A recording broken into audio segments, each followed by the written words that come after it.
Peut-on cesser d'être africain tout simplement parce qu'on vit en Europe? Une vidéo plutôt virale sur les réseaux sociaux, TikTok, montre une femme qui, vivant en Europe, répond à la question suivante en vidéo. Salut, Salut. ça va? Oui, ça va. Alors nous sommes avec. La belle Choco. Alors la belle Choco, dis-moi, quel pays africain qui t'attire le plus? Pays africain? Oui, qui t'attire le plus? Moi, j'en sais rien. Moi, je connais pas l'Afrique, donc je sais rien. J'en sais rien, moi. Comment? Je suis pas une Africaine, donc j'en sais rien. Allez poser cette question aux Africains. C'est eux, comment j'en sais rien. Si vous me parlez de l'Europe, c'est où, quel pays, voilà, je peux répondre. Mais Afrique, non, moi, j'en sais rien de l'Afrique.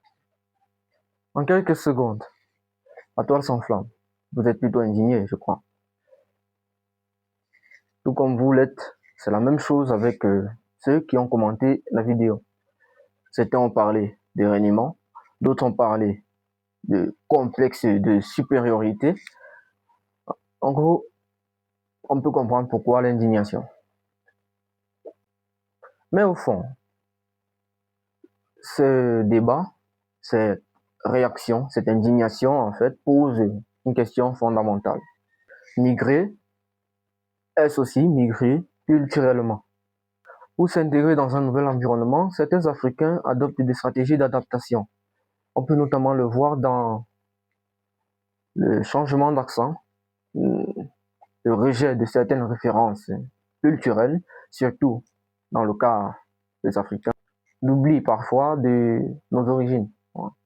Ce que certains sociologues ont appelé le complexe post-colonial d'intégration. Et c'est ainsi que dire « je ne suis pas africaine », il faut demander cela aux Africains, c'est perçu comme « je ne veux plus être associé à tout ce qui concerne l'Afrique ». Et c'est là que naît le malaise, le malentendu. Alors, le but de ma vidéo, c'est poser cette question simple. Entre adaptation, assimilation, où se situe la frontière?